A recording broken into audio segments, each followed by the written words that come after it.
17 বছরের অপেক্ষার অবসান, এক বছর এগিয়ে 2026-এ অস্ট্রেলিয়া সফরে যাচ্ছে বাংলাদেশ ক্রিকেট দল। নিশ্চিত করেছে সিএ, শিগগিরই চূড়ান্ত হবে সিরিজের ফরম্যাট। লিটন শান্তর সামর্থ্য নিয়ে প্রশ্ন তোলা অবান্তর, তারা দেশের অন্যতম সেরা ব্যাটার। মন্তব্য টাইগারদের সাবেক ব্যাটিং কোচ ডেভিড হ্যাম্পের, দ্রুতই ছন্দে ফেরার আশা। 4 মাস পেরিয়ে গেলেও এখনও চূড়ান্ত পূর্ণাঙ্গ কমিটি পায়নি বাফুফের পায়োনিয়ার লিগ আসর আয়োজনে মাঠ প্রতিবন্ধকতার দোহাই চেয়ারম্যানের, সমস্যা সমাধানের আশ্বাস। এবং কিছুক্ষণ পর কোপা দেল রের ফাইনাল নিশ্চিতে মাঠে নামছে রিয়াল মাদ্রিদ, প্রতিপক্ষ রিয়াল সোসিয়েদাদ। প্রথম লেগ জিতে আত্মবিশ্বাসে টইটুম্বুর লস ব্লাঙ্কোস।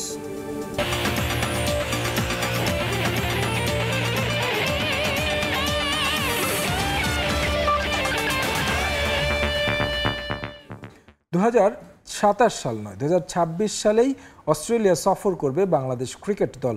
এক বছর এগিয়ে আনা হয়েছে টাইগারদের অস্ট্রেলিয়া সফর। দীর্ঘ 17 বছরের অপেক্ষার অবসান ঘটতে যাচ্ছে শান্তদের। মূলত 2027 সালে টেস্ট ক্রিকেটের 150 বছর পূর্তি উপলক্ষে অজিদের ব্যস্ততার কারণে এগিয়ে আনা হয়েছে বাংলাদেশের সঙ্গে তাদের সফর। ক্রিকেট বিশ্বে কুলীন সম্প্রদায় অস্ট্রেলিয়া। অন্য প্রায় সব দেশে সিরিজ খেলার আমন্ত্রণ পেলেও টাইগারদের খুব একটা সুযোগ মেলে না ক্যাঙ্গারুদের দেশে সফরের। এখন পর্যন্ত মাত্র একবারই দ্বিপাক্ষিক সিরিজে অজি ভূমিতে সফর করেছিল বাংলাদেশ, সেটাও 2003 সালে। সবশেষ এফটিপিতে বাংলাদেশের সুযোগ তৈরি হয়েছে আরও একবার অস্ট্রেলিয়া সফরের। গেল এফটিপি অনুযায়ী 2027 সালে অজি ভূমিতে সফরের তারিখ নির্ধারণ করা হয়েছিল, তবে সেই সূচিও পরিবর্তন আসতে যাচ্ছে। না বাতিল করা হচ্ছে না, বরং এগিয়ে আনা হচ্ছে সেই সফর। 2027 সালের পরিবর্তে 2026 সালে অস্ট্রেলিয়া সফর করবে বাংলাদেশ ক্রিকেট দল। তবে কোন কোন ফরম্যাটে সিরিজ হবে তা এখনও নির্ধারিত হয়নি। তার আগেই পরিবর্তন হয়েছে সিরিজের সূচিতে। মূলত অজিদের সুবিধার জন্যই এই পরিবর্তন এনেছে স্বাগতিকরা।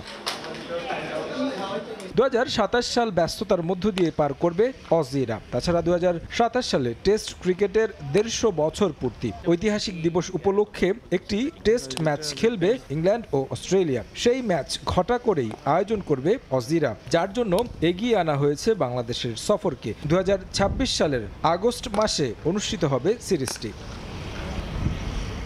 ম্যাচগুলো অনুষ্ঠিত হবে অস্ট্রেলিয়ার নর্দার্ন টেরিটরিতে। এর আগে 2003 সালে এখানেই সিরিজ খেলেছিল লাল সবুজের প্রতিনিধিরা। এরপর থেকে সেই মাঠে আর খেলা অনুষ্ঠিত হয়নি। তবে দীর্ঘদিন পর আবারও ক্রিকেট ফিরতে যাচ্ছে নর্দার্ন টেরিটরিতে, যে খবরের পর স্থানীয়দের মাঝে বিরাজ করছে উৎসব মুখর পরিবেশ। তবে বাংলাদেশের আগে এখানে ম্যাচ খেলবে দক্ষিণ আফ্রিকা। প্রোটিয়াদের বিপক্ষে সিরিজ দিয়ে শুরু হবে অজিদের গ্রীষ্মকালীন মৌসুম। তবে টাইগাররা আক্ষেপ করতে পারেন অস্ট্রেলিয়ার ঐতিহাসিক স্টেডিয়ামগুলোতে ম্যাচ না দেয়ায়। দ্বিপাক্ষিক সিরিজে কখনো সিডনি ক্রিকেট গ্রাউন্ড কিংবা মেলবোর্ন ক্রিকেট গ্রাউন্ডে খেলার সুযোগ হয়নি।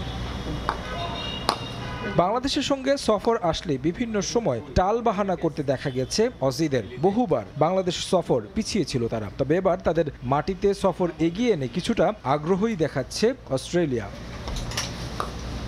তারেক হাসান শিমুল, সময় সংবাদ।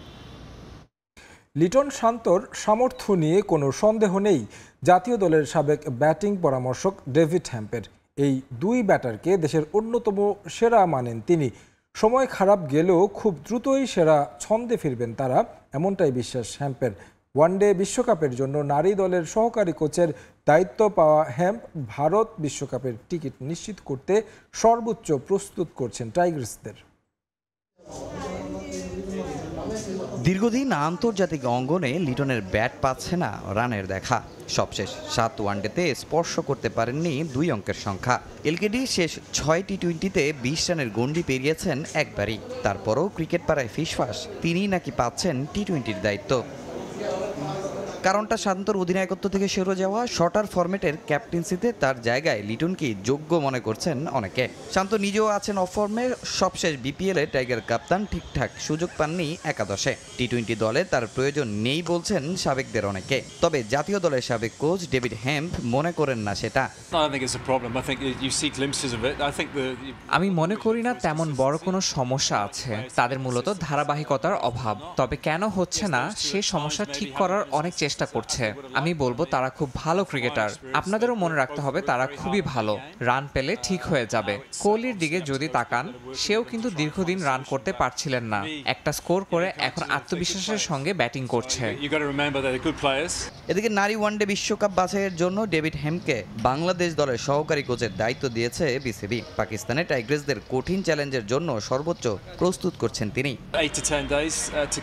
আমরা বেশ কয়েকদিন ধরে একসাথে আছি, বেশ কয়েকটি সেশন করেছি। আমাদের সামনে কঠিন চ্যালেঞ্জ। আমি এর আগে পাকিস্তান নারী দলেরও কোচ ছিলাম, তাই সেখানের কন্ডিশন কেমন হতে পারে তার ধারণা দিয়েছি। ক্রিকেটারদের ওপর আমার আস্থা আছে, আশা করছি বিশ্বকাপের জন্য আমরা কোয়ালিফাই করতে পারবো। লাহোরে আগামী 10 এপ্রিল থাইল্যান্ডের বিপক্ষে ম্যাচ দিয়ে ভারত বিশ্বকাপের বাছাই পর্ব মিশন শুরু করবে বাংলাদেশ। এর আগে 5 ও 7 এপ্রিল টাইগ্রেসদের দুটি প্রস্তুতি ম্যাচ খেলার কথা রয়েছে। তামিম হোসেন, সময় সংবাদ, ঢাকা। নিয়মের বাইরে গিয়ে কেন্দ্রীয় চুক্তি করতে যাচ্ছে board of cricket control in India. ভারতীয় গণমাধ্যমের খবর, টি-20 থেকে অবসর নেয়ার পরও বিরাট কোহলি এবং রোহিত শর্মাকে বিসিসিআই এর A+ ক্যাটাগরিতে রাখা হচ্ছে। এদিকে ঘরোয়া ক্রিকেটে ফেরায় আবারও কেন্দ্রীয় চুক্তিতে সুযোগ পাচ্ছেন শ্রেয়াস আইয়ার।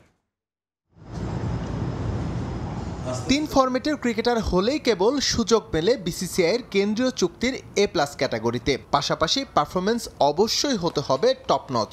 তবে এই নিয়ম এবার ভাঙতে চলেছে board of cricket control in India. Rohit Sharma এবং বিরাট কোহলিকে কেন্দ্রীয় চুক্তির A+ ক্যাটাগরিতে রেখে এছাড়াও এই ক্যাটাগরিতে থাকছেন রবীন্দ্র জাদেজা।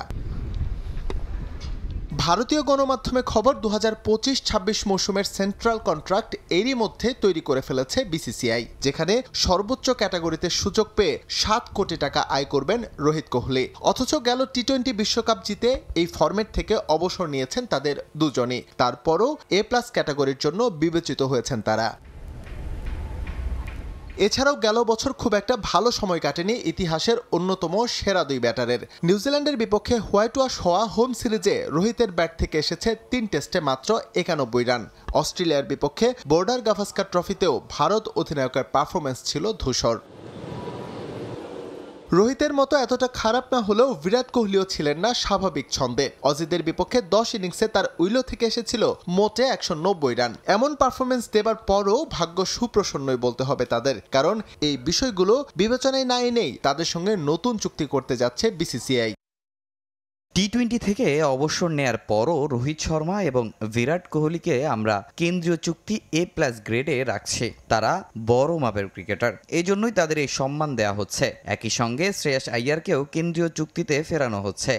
এদিকে 1 বছর পর আবারও ভারতীয় ক্রিকেট বোর্ডের কেন্দ্রীয় চুক্তিতে ফিরছেন শ্রেয়াস আইয়ার এবং ঈশান কিষান। গেল বছর ঘরোয়া ক্রিকেট মিস করায় তাদের কন্ট্রাক্টের বাইরে রাখে বিসিসিআই। রঞ্জি ট্রফিতে দুর্দান্ত পারফর্ম করে এবার কেন্দ্রীয় চুক্তিতে ফিরছেন আইয়ার। এছাড়াও চ্যাম্পিয়ন্স ট্রফিতে ভারতের হয়ে সর্বোচ্চ রান সংগ্রাহক ছিলেন তিনি। SM ইকবাল, সময় সংবাদ। প্রকাশ করা হলো ক্রিকেট অস্ট্রেলিয়ার কেন্দ্রীয় চুক্তির তালিকা, যেখানে বর্ডার গাভাস্কার ট্রফিতে চমক দেখানো 3 cricketer Sam Konstas, Matthew Kuhnemann ও ওয়েবস্টারকে প্রথমবারের মতো রাখা হয়েছে তালিকায়। যদিও Sean Abbott, Aaron Hardie, Todd মার্ফিদের মতো ক্রিকেটাররা বাদ পড়েছেন চুক্তি থেকে। 23 জনের এই তালিকায় আছেন Scott Boland, Alex Carey, Pat Cummins, Nathan Ellis, Cameron Green, Josh Hazlewood, Travis হেডরা। ভারতের বিপক্ষে বর্ডার গাভাস্কার ট্রফিতে অস্ট্রেলিয়ার হয়ে ঝলক দেখিয়েছেন বেশ কয়েকজন ক্রিকেটার। একেবারেই নতুন সেসব মুখ ব্যাট আর বল হাতে দাপুটে পারফর্ম করে এবার অস্ট্রেলিয়ার কেন্দ্রীয় চুক্তিতে জায়গা করে নিয়েছে। শুধু কি নতুনদের জন্য চমক, অঘটনও ঘটেছে বেশ কিছু। বেশ কয়েকজন তারকা ক্রিকেটারকে ছাড়াই জাতীয় দলের কেন্দ্রীয় চুক্তির তালিকা প্রকাশ করেছে ক্রিকেট অস্ট্রেলিয়া।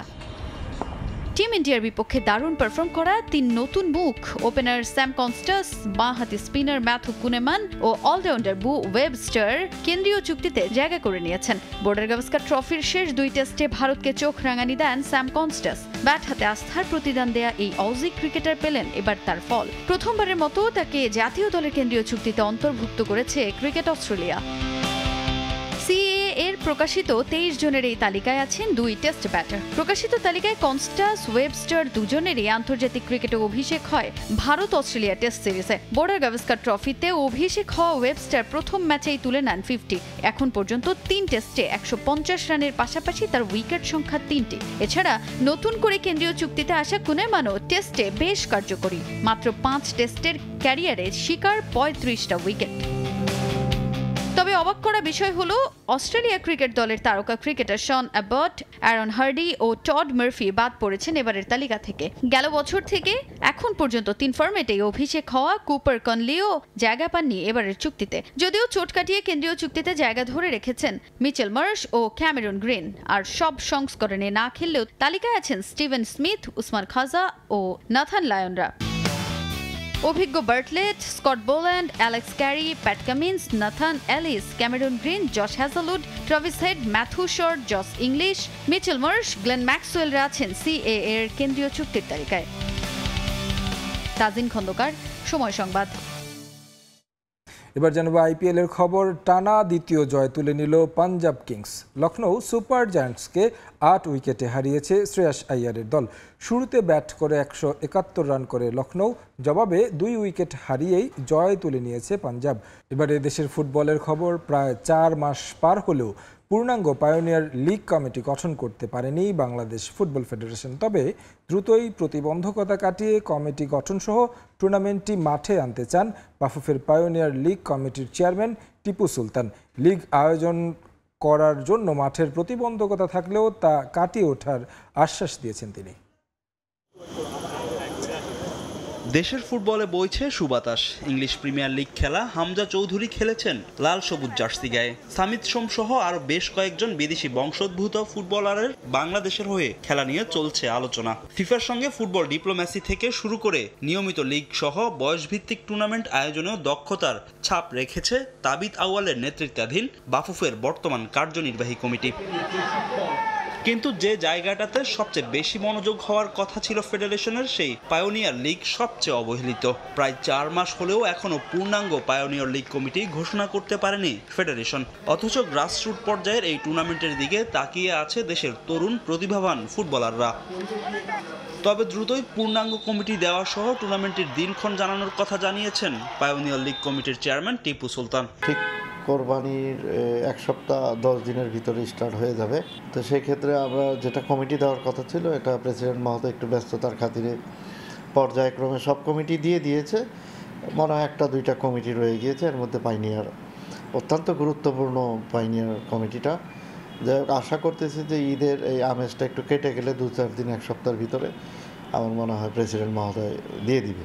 পায়োনিয়ার লিগের ভেন্যু নিয়ে জটিলতা থাকলেও অংশগ্রহণকারী দলের সংখ্যা এরই মধ্যে চূড়ান্ত করেছে বাফুফে। মাঠের তো ক্রাইসিস দীর্ঘদিন যাবৎ, যেহেতু কমলাপুরের উপরে depended.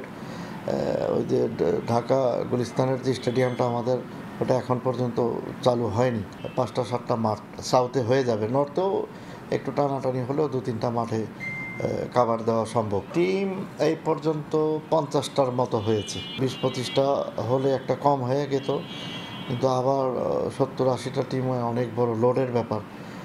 50 team is enough for pioneer league আমি মনে করি। দেশের ফুটবল প্রবেশের প্রথম ধাপ পায়োনিয়ার লিগ। এই টুর্নামেন্ট খেলার মাধ্যমে জাতীয় দলে ঢোকার স্বপ্নদ্বার উন্মোচন হয় তরুণ ফুটবলারদের। কিন্তু বয়সভিত্তিক এই লিগ প্রতিবারই সম্মুখীন হয় নানা প্রতিবন্ধকতার। ফাহিম ইসলাম, সময় সংবাদ, ঢাকা। এবার ইউরোপিয়ান ক্লাব ফুটবলের খবর। কোপা দেল রের ফাইনাল নিশ্চিতের মিশনে আজ মাঠে নামবে রিয়াল মাদ্রিদ। ফিরতি লেগে রিয়াল সোসিয়েদাদের মুখোমুখি হবে লস ব্লাঙ্কোস। ম্যাচ শুরু হবে বাংলাদেশ সময় রাত 1:30টায়। এর আগে রাত 1:45টায় ইংলিশ প্রিমিয়ার লিগে আর্সেনালের প্রতিপক্ষ ফুলহ্যাম আর ম্যানচেস্টার ইউনাইটেড নামবে নটিংহ্যাম ফরেস্টের বিপক্ষে। আলোচনা ছিল অনেক। রিয়াল মাদ্রিদের বড় সমস্যার কারণ হতে পারেন কিলিয়ান এমবাপ্পে। ফ্রেঞ্চম্যান স্প্যানিশ জায়ান্টদের সঙ্গে মানিয়ে নিতে পারবে না বলে শঙ্কা করেছিলেন অনেকে। তবে সেই ফুটবলারটাই গেল ম্যাচে স্পর্শ করেছেন অভিষেক মৌসুমে ক্রিস্টিয়ানো রোনালদোর 33 গোলের রেকর্ড। ধীরে ধীরে হয়ে উঠছেন রিয়ালের সেরা তারকা। তাকে নিয়ে এবার আরও এক ফাইনালের দ্বার প্রান্তে কার্লো আনচেলত্তির দল। প্রথম লেগে 1-0 এগিয়ে থেকে সান্তিয়াগো বার্নাব্যুতে কোপা দেল রের সেমিফাইনালের দ্বিতীয় লেগে রিয়াল সোসিয়েদাদের মুখোমুখি হবে লস ব্ল্যাঙ্কোস, যেখানে বেশ চাপই থাকবে সোসিয়েদাদ। পরিসংখ্যানও কথা বলছে স্বাগতিকদের পক্ষে। দু দলের 66 বারের মুখোমুখি দেখায় 35 জয় পেয়েছে রিয়াল আর 13 ম্যাচ হয়েছে ড্র। এছাড়া সবশেষ 4 ম্যাচে রিয়ালের বিপক্ষে কোনো জয়ের স্বাদ পায়নি তারা। যদিও শেষ 4 ম্যাচের আগে এই সান্তিয়াগো বার্নাব্যুতেই অ্যানচেলত্তি বাহিনীকে 2-0 গোলে হারিয়েছিল রিয়াল সোসিয়েদাদ। তাই অতিথিদের হালকাভাবে নিতে নারাজ স্বাগতিক বস। আর এই ম্যাচে গোল পেলে এমবাপ্পে ভাঙবেন লস ব্লাঙ্কোস জার্সিতে অভিষেক মৌসুমে ক্রিস্টিয়ানো রোনালদোর সর্বোচ্চ গোলের রেকর্ড। এছাড়া ফ্রেঞ্চম্যান রিয়ালের কিংবদন্তি হবেন বলে প্রত্যাশা অ্যানচেলত্তির। রোনালদোর মতো কিংবদন্তি হতে হলে এমবাপ্পেকে পাড়ি দিতে হবে অনেক পথ। 450 গোল করে সর্বোচ্চ গোলদাতার তকমা নিয়ে 2018 সালে রিয়াল মাদ্রিদ ছেড়েছিলেন পর্তুগিজ তারকা। এই ক্লাব থেকে জিতেছেন ব্যালন ডিওর সহ অনেক ব্যক্তিগত শিরোপা। এদিকে কোপা দেল রের আগে প্রিমিয়ার লিগে শীর্ষে থাকা লিভারপুলের সঙ্গে ব্যবধান কমাতে এমিরেটসে ফুলহ্যামের মুখোমুখি হবে আর্সেনাল, যাদের বিপক্ষে সবকিছুতেই এগিয়ে গানার্স। দু দলের মোট 59 ম্যাচে 38 জয় আর্সেনালের। ঘরের মাঠে এই অতিথিদের বিপক্ষে কখনো হারেনি তারা। এদিন এর কিছুক্ষণ বাদে নটিংহ্যাম ফরেস্টের বিপক্ষে কঠিন পরীক্ষা ম্যানচেস্টার ইউনাইটেডের। মৌসুমের শেষ দেখায় রেড ডেভিলদের 3-2 গোলে হারিয়েছে দ্য রেডস। যদিও পরিসংখ্যান ম্যান ইউনাইটেডের পক্ষে, মোট 86 দেখায় রেড ডেভিলদের 43 জয়ের বিপরীতে ফরেস্ট জয় পেয়েছে 26 ম্যাচে। তামিম হোসেন, সময় সংবাদ। খেলার সময় আরও থাকছে। ক্রিকেট ফুটবলের পর এবার রাগবি বিশ্বকাপও আয়োজক হতে চায় মধ্যপ্রাচ্য। 2035 বিশ্বকাপ আসরের জন্য বিড করতে প্রস্তুতি নিচ্ছে কাতার, সৌদি এবং আরব আমিরাত। ম্যানচেস্টার সিটির জন্য দুঃসংবাদ, লম্বা সময়ের জন্য ছিটকে যাচ্ছেন দলটির নরওয়েজিয়ান ফরওয়ার্ড আর্লিং হল্যান্ড। সময় ভালো যাচ্ছে না সিটিজেনদের। লিগ রেস থেকে ওরা ছিটকে গেছে আগেই। লড়াইটা এখন সামনের মৌসুমে চ্যাম্পিয়ন্স লিগের টিকিট নিশ্চিতের জন্য। এর মাঝে তাদের জন্য দুঃসংবাদ নিয়ে এলো হল্যান্ডের চোট। FA কাপের কোয়ার্টার ফাইনালে বোর্নমাউথের বিপক্ষের ম্যাচে আঘাত পান তিনি। এরপর থেকে পুনর্বাসন প্রক্রিয়ার মধ্যে আছেন হল্যান্ড, কিন্তু কবে মাঠে ফিরবেন সে বিষয়ে নেই সুস্পষ্ট তথ্য। হল্যান্ডের আবারও একটি পরীক্ষা করানো হবে, এরপরে সিদ্ধান্ত আসবে আবারও কবে ট্রেনিংয়ে ফিরতে পারবেন তিনি। তবে বিভিন্ন গণমাধ্যমের খবর, যে ধরনের অ্যাঙ্কেল ইনজুরিতে পড়েছেন হল্যান্ড, তাতে লম্বা সময়ের জন্যই মাঠের বাইরে থাকতে হতে পারে তাকে। এ পর্যায়ে খেলা সময়ের শীর্ষ সংবাদ জানিয়ে দিচ্ছি আরেকবার। 17 বছরের অপেক্ষার অবসান, 1 বছর এগিয়ে 2026-এ অস্ট্রেলিয়া সফরে যাচ্ছে বাংলাদেশ ক্রিকেট দল। নিশ্চিত করেছে শিগগিরই চূড়ান্ত হবে সিরিজের ফরম্যাট। লিটন শান্তর সামর্থ্য নিয়ে প্রশ্ন তোলা অবান্তর। তারা দেশের অন্যতম সেরা ব্যাটার মন্তব্য টাইগারদের সাবেক ব্যাটিং কোচ ডেভিড হ্যাম্পের। দ্রুতই ছন্দে ফেরার আশা। 4 মাস পেরিয়ে গেলেও এখনও চূড়ান্ত কমিটি পায়নি পাইওনিয়ার লিগ আসর আয়োজনে। মাঠ প্রতিবন্ধকতার দোহাই চেয়ারম্যানের, সমস্যা সমাধানের আশ্বাস।